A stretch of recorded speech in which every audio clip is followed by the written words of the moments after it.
That's Fust from their new album, Big Ugly, a collection of 11 thoughtful meditations on making sense of the South, USA that is. We found bandleader Aaron Dowdy in Durham, North Carolina, where he was happy to reveal why he's called this record Big Ugly.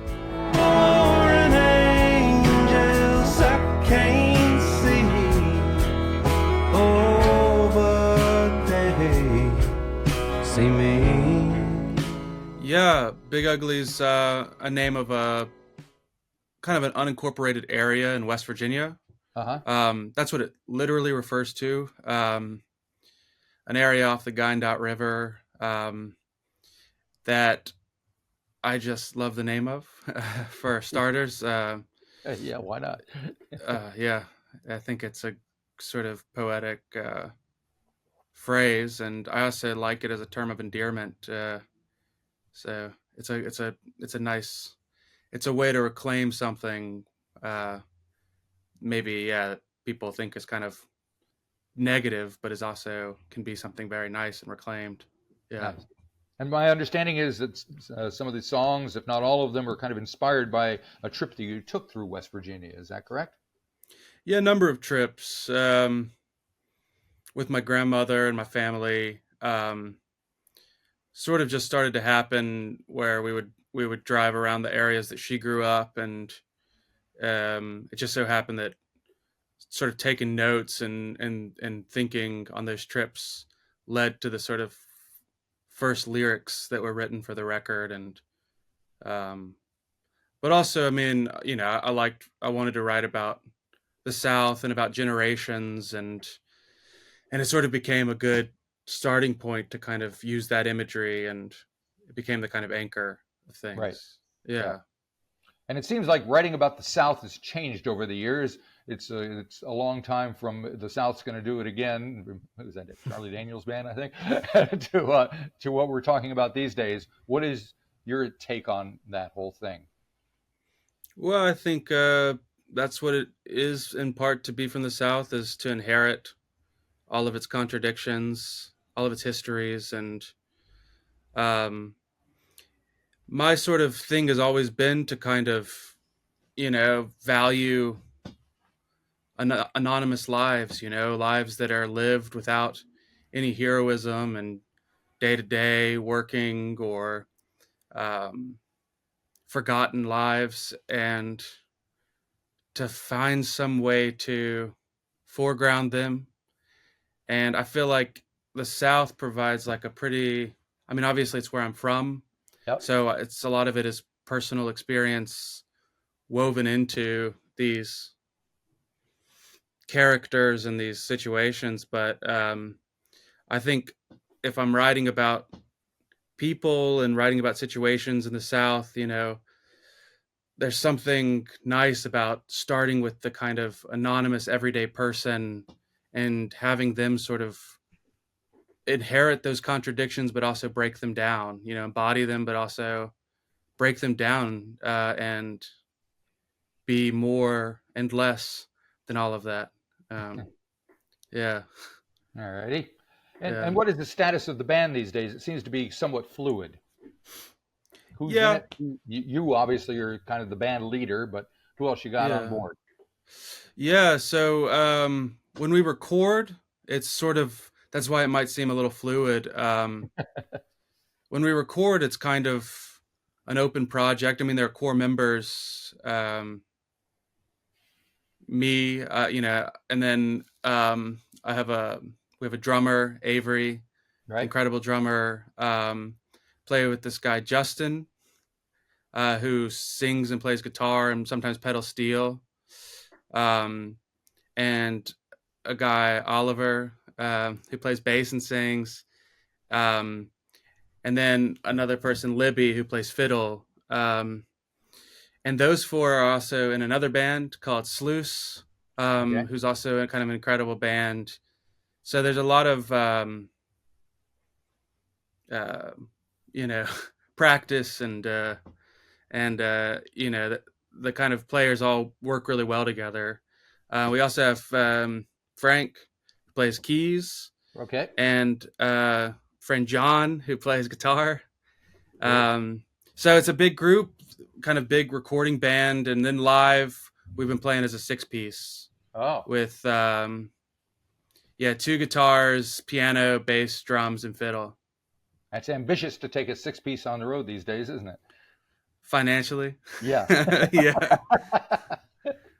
Yeah. I mean, I think for me at this point, and at most points, what makes touring worth it though is the companionship. Mhm.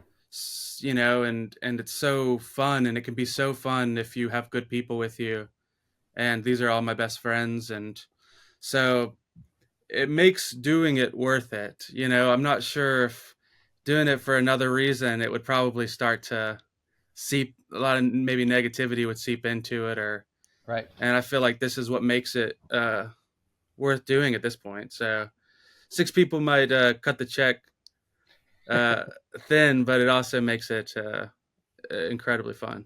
Cool, cool. So it's your third album. The previous one was called Genevieve. How, Yeah, how did has the band, has your songwriting, have you and an artist evolved, changed much since the previous record? I hope so. I mean, if not, maybe my songwriting or anything, because I've been doing that for so long.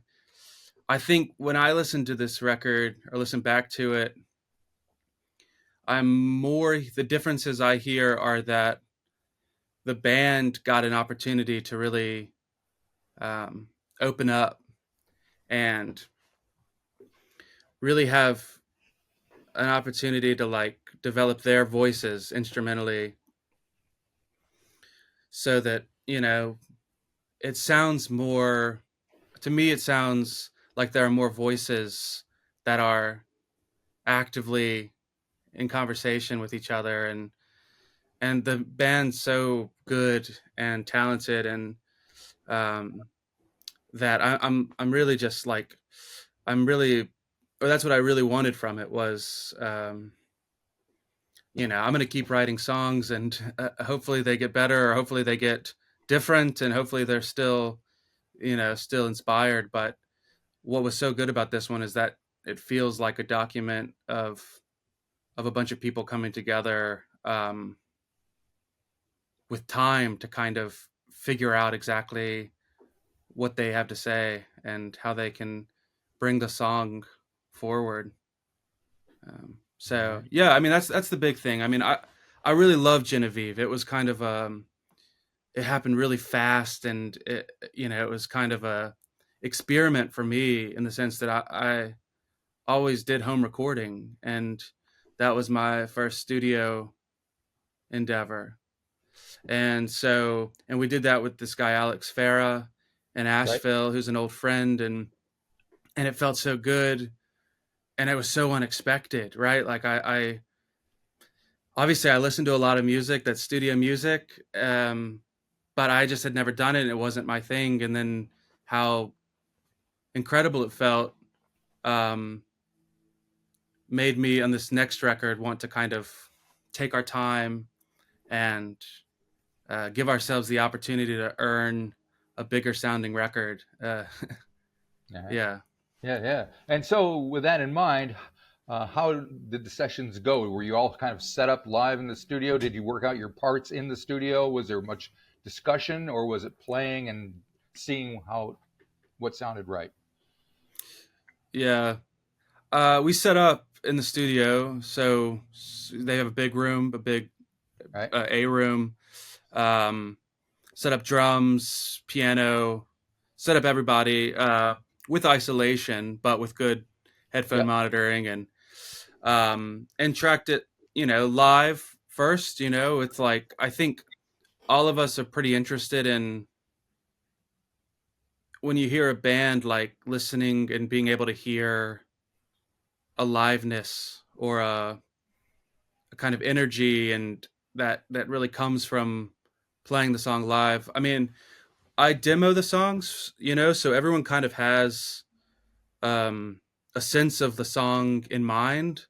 We don't really rehearse it too much. Just make sure we can kind of like play through it, and we don't like to go in having had it all figured out or feel like we have it figured out.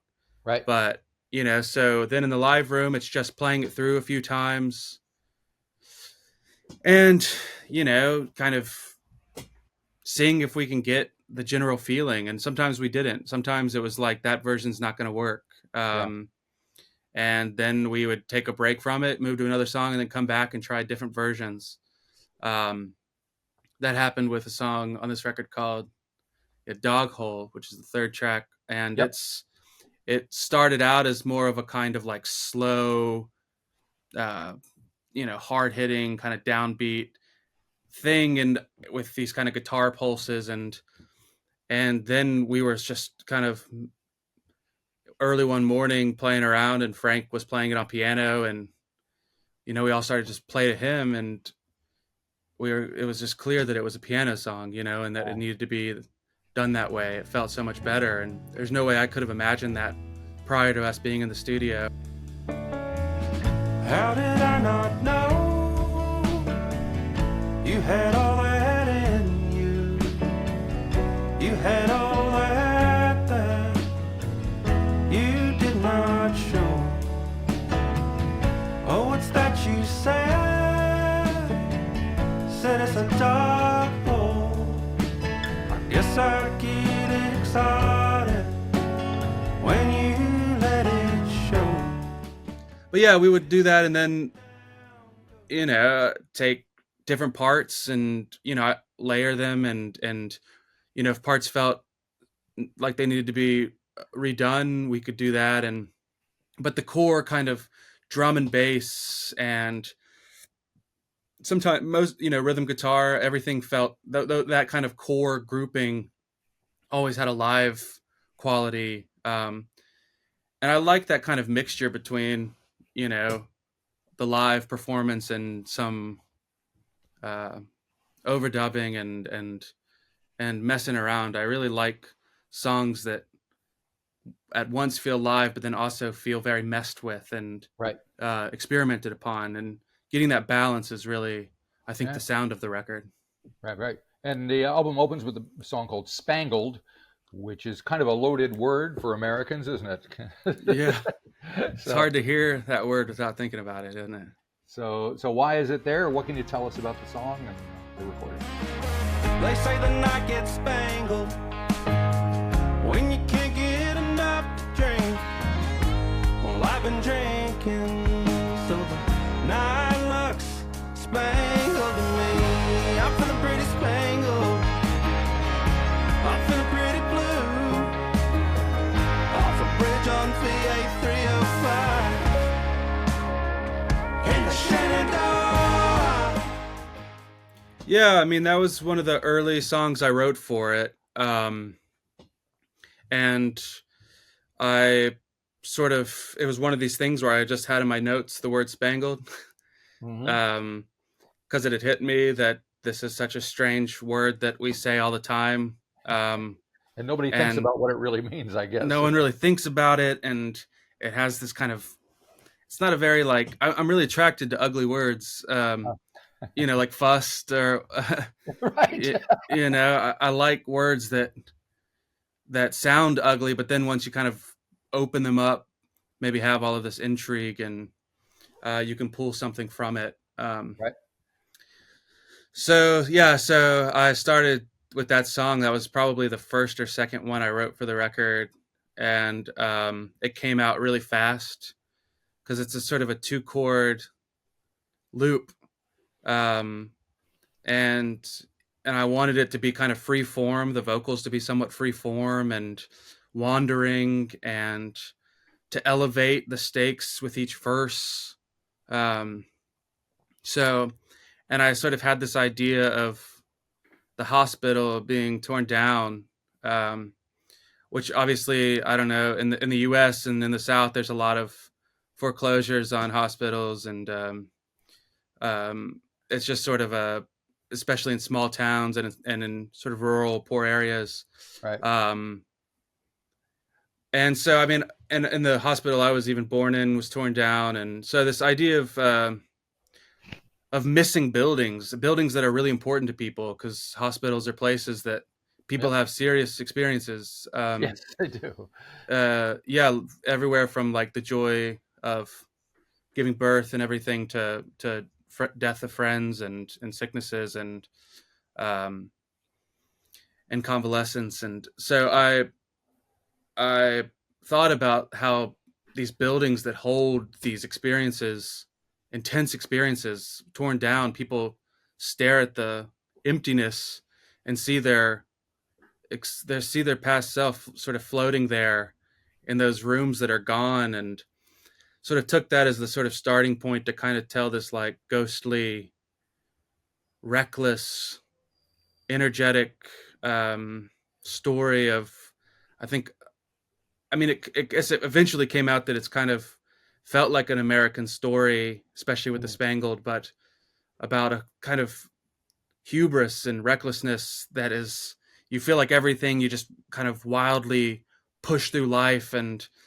bad things happen, and evil seeps in, and you do this and that, and it's like you just expect it's going to be okay. And um you know I just wanted to kind of write a, a kind of a song from somebody going through that struggle, but out of whack. It's a weird song to kind of piece together what it's doing, where you see the hospital and then you're driving recklessly maybe, and there's potentially a car crash. You don't know if the car crash comes first and you've ended up in the hospital, or if the seeing the hospital brings back these memories, or if they're totally unrelated. And I like this kind of um, story where time is out of joint, um, and this character is sort of struggling, but there's something about it that I think worked. When we first started playing it live, it has an energy to it, and people really responded to it, and um, really latched on even to the word spangled. Yep. All of these things sort of worked, and I like when a kind of almost messy, evil song becomes something good for people. I don't know. I like that. Yeah, okay. And it's followed by a tune called Bleached, I believe. Yeah, I'm a that song Dylan is called fanatic. Gate Leg. Sorry, Gate Leg is the second song. Yeah, it is definitely a reference to Dylan. You ain't gonna work on the line no more. You're gonna work at Maggie's store.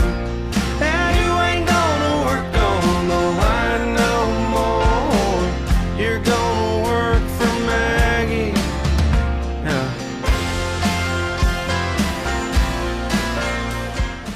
Yeah, Dylan I feel like wrote I'm gonna work on Maggie's farm no more for a different era, in which, sort of, whether it's industrial work was still the sort of main mode, and that's what he was sort of looking back on, or Right. agriculture even. And I wanted to kind of write, maybe it kind of came out as like an update of Maggie's farm to kind of the era of service industry and service work, where working at the store, Maggie's stores, yes, it's kind of, she has her issues and she has her problems, but it's also can be this kind of place of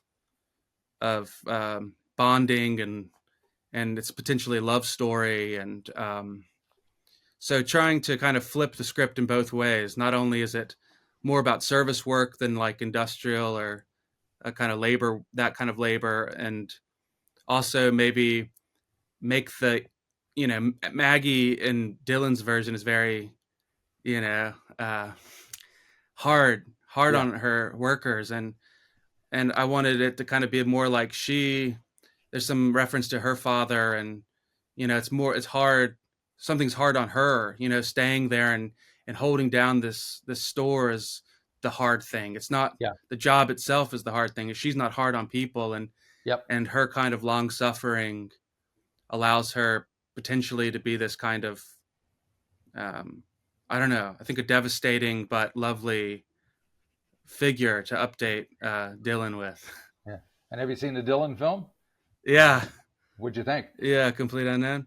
I thought it surpassed my expectations, but I had very low expectations because Yeah, I'm not a huge fan of like rock bios or right. music bio films. Yeah, But I thought it was really good. I mean, or I thought it was what has been awesome is seeing a lot of people return to Dylan's discography. yep, And as a huge Dylan fan, like it's really great to see the way that my generation obviously, but even younger generations sort of taken up Dylan as a serious figure or as somebody who was kind of interesting. I mean, I still thought that there are a few things I would have liked the film to do.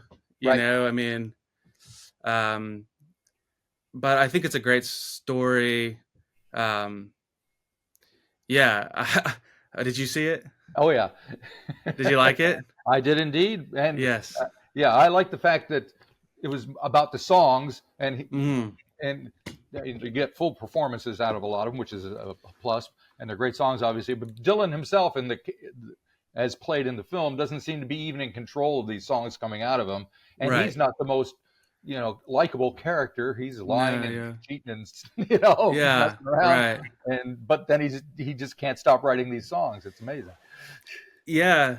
Yeah. I mean, I like that. There's kind of a mystical quality to, and he even kind of says it in the film at some point, like, I don't know where these songs Yeah, are sort of yeah, coming from. And yeah, it's great. And I felt the best thing I felt about it, like, was that as a songwriter, like, just felt, I almost got, chills at points, like, because it is so fun to watch songwriting um, occur, or like, right. the act of songwriting. It's kind of something, I mean, obviously that's what people really liked about like the Get Back um, Oh yeah. documentary, Oh, just when you see watching. it happen in your front of your face, it's like holy mackerel. Right. And I think there's something really special about that. And I think they captured that spirit in a really interesting way. Yeah. Yeah. All right. Now you have a song called Jody, which Yeah. is a very kind of southern drinking culture type song. Yeah. What Yeah. inspired that? What brought that on? Yeah, I've always loved you when you're messed up. I've always loved you when you're messed up. As southern kids, we learned how to drink enough. It's all we've got, and it's easy. Sometimes it still hurts to see you love me. Well, I mean, I grew up in drinking culture. It's it's part of being from the South, and I mean, it's part of being from everywhere. But in the South, there's a kind of early indoctrination into this being where all the people are that are you know exciting and pushing the limits, and it can be very bad, and it turned it's bad for a lot of people, but um and I really I think back on that's a personal kind of song, because I do think back on my childhood and how quickly that became the thing I romanticized, Right. like so fast. And it was fun and rough, and I kind of wanted to tell a love story um that's about two people that sort of came out of that kind of, almost, it's not toxic, I mean, I don't really want to use that word, but a kind of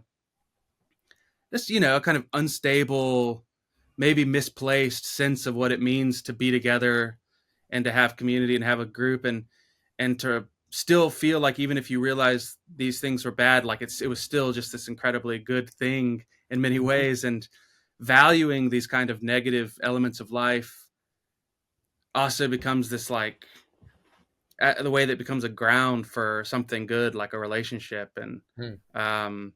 I it was a hard song to write, because I wanted to kind of get at that spirit of, like, being kind of worn out and exhausted, and in a relationship, and that but also so just on the one side, that kind of just like the kind of banal relationship, but to have it come to life because you've placed them both as these kind of Southern kids getting messed up, and um, that they sort of survived or earned their relationship, despite things. And but also, yeah, I wanted to kind of also just be able to write about.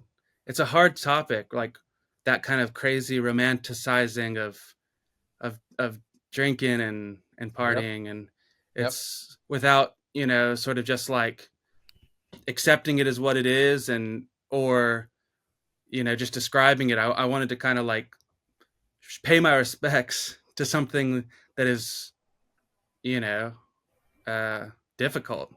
by making it a difficult subject. Yeah. Well, for some uh people, I think, because I went through the same thing in my teenage years, it yeah, becomes it's a rite of passage. But for other right, people, it turns into a way of life, and right. that's whatever makes that happen for some people and not for others is an interesting thing to explore, I think. I think it's totally true. It's big, especially in the South, like, or any place where it's kind of cultural norm, Yeah. any cultural norm Yeah. I for mean, that there's a great matter. big drinking culture here in New Zealand, no question about it. Yeah, It's it's all over the planet.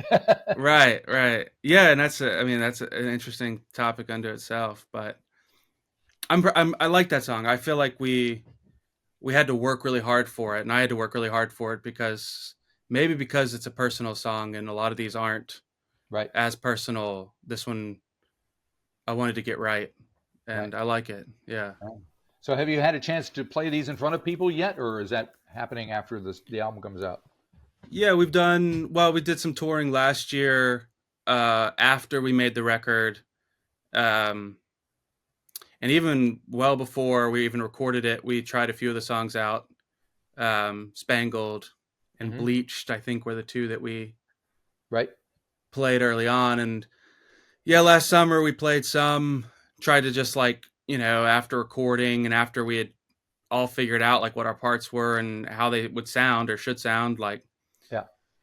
And that was awesome because the songs immediately took on a new life. For instance, we have a song called Sister Yeah. on the record that we started playing live, and it becomes a real low point in the set, and we stretch it out, and the ending becomes this kind of long, um, droning, um, kind of point of tension and rise and Yeah. explosion, and that we never had that idea when recording it, because I love that ending to that song is so gentle and painful and heartbreaking, and that but when we played it live, it felt like such a moment to open up, and Yeah. that's the kind of beauty of live Yeah. performances, seeing these moments that sort of need more live than they And did on the recording. how are audiences responding? Because are they just a bunch of goons that are out there having a good time drinking and wanting to party, or are they there to listen to you?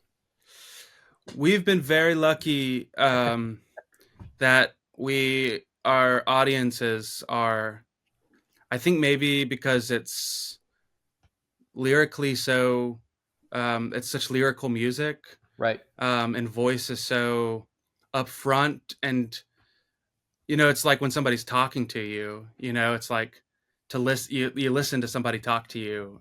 It feels conversational. That's how the song sort of, I think, function. So we've been really lucky that a lot of our fans and audiences are quiet and very observant, but then also we have people who have a good time. I think we let loose on I mean, I think it sounds that way on this record, but we also let loose live and have it be kind of fun and big. And so, but luckily, yeah, I think people are very attentive. I don't know what it is. Oh, that's I cool. think it must be the lyrics and the voice, but also we're a very dynamic band. So, at a certain point, it'll dip down really low, and if people are screaming, it becomes very apparent. Yeah. I For imagine the Goat House Blues is a good one to get room the guy. crowd revved up. Goat House Blues. Yeah. Yeah, we've only played that one once, but I'm really, really excited to to play that one more. We sort of wanted to save a few of them until the record comes out, and Yep. but All right. yeah, it'll be fun. It's got a big riff, Lots of guitar. and Boom, boom. lots of guitar. I love guitar music. In fact, one of my favorite bands is from New Zealand, guitar Ooh, band. which one? The Dead Sea. I don't know. Oh if you know yeah. them. The great thing about New Zealand bands, because it's just tiny 2 islands and nobody can get off of easily. All the band, nobody breaks up. If they're They alive, just go they're forever. still a band. They can't get away from each other. I know. I every time there's a new Dead Sea thing, I get so excited. And but yeah, but I love guitar. I mean, I love yeah. So I was, as somebody who writes kind of sensitive songs or vocal Yep. forward songs, I'm very excited that with this band we get to do a lot more guitar stuff.